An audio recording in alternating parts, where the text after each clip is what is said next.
पेश किया गया था, कोर्ट ने क्या रहा सुनवाई के दौरान, क्या निर्देश कोर्ट ने दिया है? आज सीबीआई की फास्ट ट्रैक कोर्ट में जो नीट 2026 के पेपर लीक वाला मामला था, उसमें हमारे जो एक्यूज हैं मांगीलाल बिवाल, दिनेश बिवाल और विकास बिवाल, ये पिता पुत्र और सगे भाई हैं। ये पूरा परिवार उठा के बंद कर दिया गया। कोई मेल मेंबर परिवार में नहीं बचा, जबकि इन लोगों का कभी कोई पूरे परिवार का, खानदान का क्रिमिनल रिकॉर्ड नहीं रहा है। आज पेशी हुई है। जुडिशियल कस्टडी का रिमांड उनका 15 जून तक के लिए बढ़ाया है माननीय अदालत ने।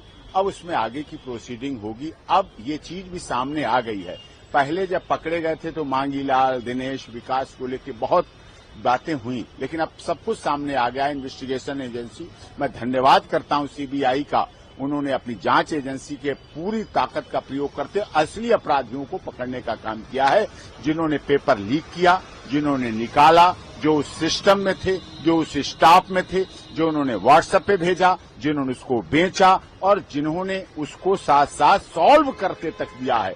तो इससे अब दूध का दूध, पानी का पानी पता चल गया है। सच्चाई सामने आती जा रही है और हमारे तीनों के तीनों क्लाइंट पिता पुत्र भाई हैं, निर्दोष हैं, झूठे फंसाए गए, एक षड्यंत्र हुई। ना उनका कोई आपराधिक रिकॉर्ड है, ना कोई इससे कभी संबंधित रहे हैं, ना कोई कोचिंग चलाने वाले, ना कोई कॉलेज चलाने वाले, ना कोई उनका पारिवारिक माहौल ऐसा। पिछली बार अपने आप सब उनके परिवार के अन्य सदस्य पास हुए हैं, निकले हैं, पहुंचे हैं, बस इसका उन्हें खामियाजा भुगतना पड़ रहा है। इस देश में लोग अपने सुख से दुख से दुखी नहीं है, दूसरा क्यों सुखी, इससे बहुत ज्यादा दुख है। ये केस भी उसका परिणाम है। अगली डेट 15 जून। एलिगेशन है कि जो मांगीलाल बिवाल है, उन्होंने अपने बेटे के लिए 10 लाख रुपए में ये नीट का पेपर खरीदा था। इस पर क्या कहना चाहेंगे? कोई मोबाइल से जो है कॉपी भी मिली है, उनका कोई उन्होंने नहीं खरीदा है, ना कोई जो कॉपी की बात कर रहे हैं वो अनसॉल्व्ड पेपर हैं। अनसॉल्व्ड पेपर 22-25 होते हैं जो बाजार में कोचिंग के द्वारा डिस्ट्रीब्यूट किए जाते हैं पढ़ने के लिए।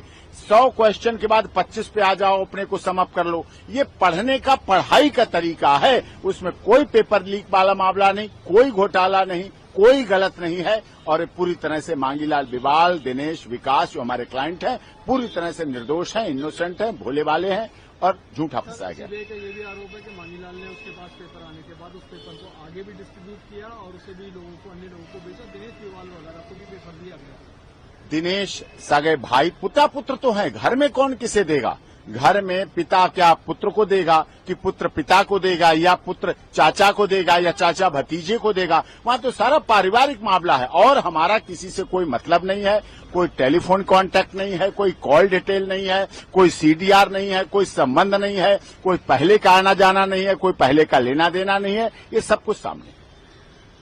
सर, 2 बार पेशी हो चुकी है जुडिशियल कस्टडी में, तो अब क्या आने वाले टाइम में बेल आप मूव करने वाले हैं? हाँ, हम सारी चीजें देख रहे हैं, कर रहे हैं और जैसा भी होगा उस पर अभी हमारा, मैं तो बड़े साफ दिल का आदमी हूँ।